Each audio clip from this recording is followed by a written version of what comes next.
things happen for a reason. And I bring up Tom's name, and a funeral procession goes by. Our e-board member, Tom, is not here with us today because yesterday morning, he lost his wife. She passed away overnight in their home.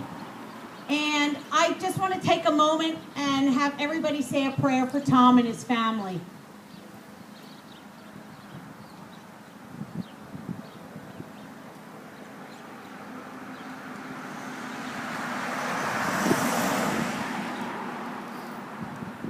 Thank you very much.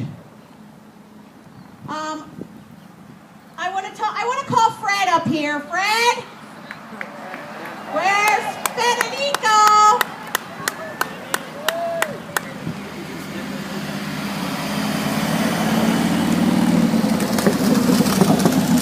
Fred is the vice president of this union. And he signs his name when he signs in every day. He signs Fred, VP and PR. Because he's also our public relations guru. Where do I even start with Fred? His motivation is what drives him. He's our research man. A lot of us call him Mr. Google. He also doubles as our public relations officer. Let me tell you that Fred knows more about Chaz than Chaz knows about Chaz. Oh, yes, he does. Fred, thank you so much for being so strong and being with me all the way. It takes a whole union to make this work. And I appreciate everything you do for the union and for me. I'm so glad you're there for me, buddy.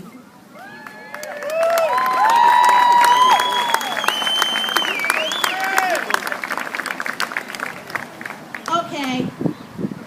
I told Steve I hope he left enough of time for me today, because I was going to be up here a while. Okay. So, I don't want to quote Abraham Lincoln, but 4 weeks and several minutes ago, our brothers and sisters of Local 2732 put their foot down and stood up to a bully.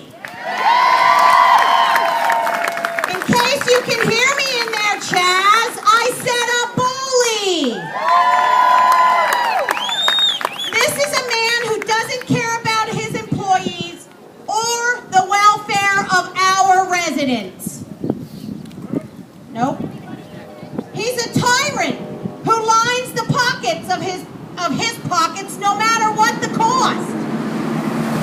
And he's a coward who refuses to come back to the table.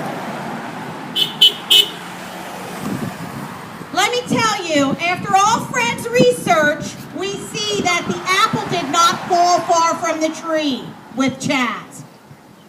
This is the life he grew up in. How can he most get ahead and put other people down? With that being said, this is not the time to waver.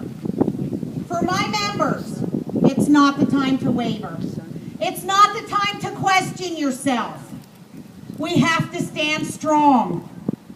Our reasons that we're here have not changed. They're the same reasons today as they were on October 20th when we walked out. He wants nothing more than to break this union. It has nothing to do with our needs and our wants and what he wants to give anymore. This is just him trying to break this union. He doesn't want somebody telling him what he can and cannot do.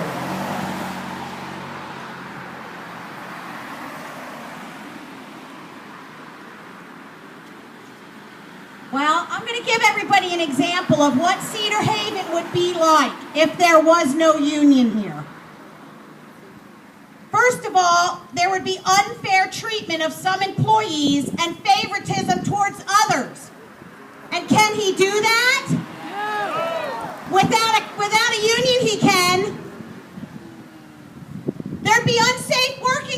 negotiations.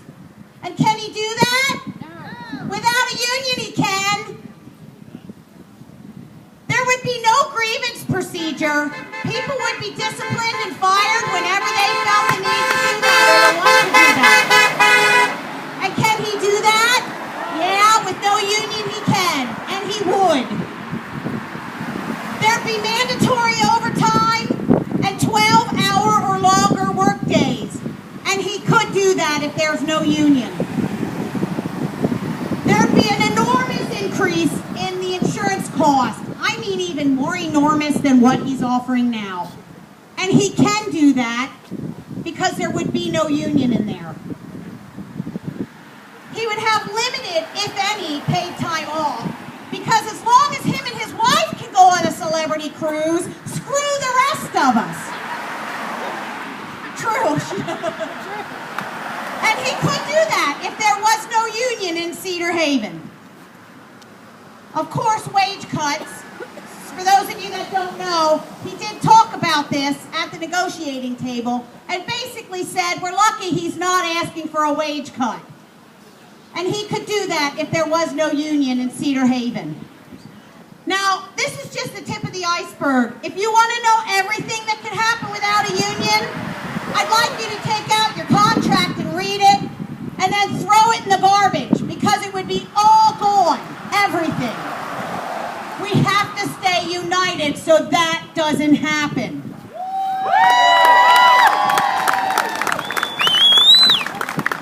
Now, when people say that we have a strong board or that I'm a strong leader, I do have to disagree. Our board members are no different than all of you.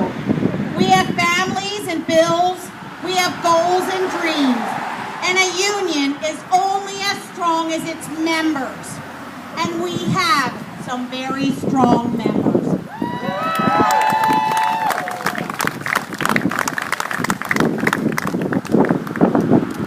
You know who I have to thank for that? Chaz. I have to thank Chaz for our strong membership. Because it's because of his greed and stupidity that we have this strong of a union. Our union is this strong because of what he took from us last year. And we're not going to allow him to do it again, are we? No! Are we? No! Now let me talk a little bit about something that's frustrating to all of us. By taking this stand, we have put a financial burden on ourselves. I know how difficult this is for all of you. I also cannot afford to strike. I can't. I have bills that need paid. But the bottom line is I can't afford not to strike.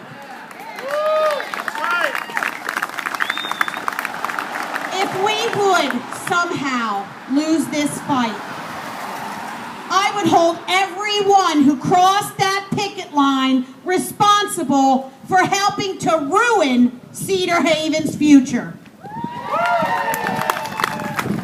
I would find employment elsewhere because what he is offering is unaffordable to me. We are the future of Cedar Haven. All of our members are Cedar Haven's future. We want to come back to work, we want a fair contract, and we want it now. So for those of you employees and members who might be on the fence, we're out here 4 weeks now, and maybe you're thinking, boy, I don't know how much longer I can go without an income. I mean, I just want you to look around. Looking around at all the support that we have here today. This support doesn't go away because a number of people aren't out here every day. The support is still there. You have to hold on to that. I will do everything I can to help every single one of you with anything I can help you with. Anything at all.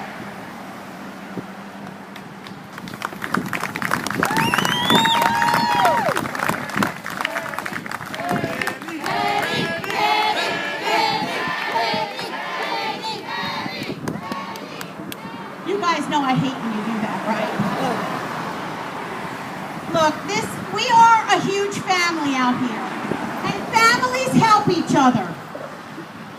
I know the other day I had somebody come to the line and mention that she just needed maybe $40 for groceries. And one of our other members stood up immediately and dug in her pocket and said, here's $40, go to the grocery store. And those are the kind of things I'm talking about when I say we're a family and we need to help each other. I'm not asking everybody to give everybody money. Obviously, it isn't there at this point. But I will do everything in my power to find help.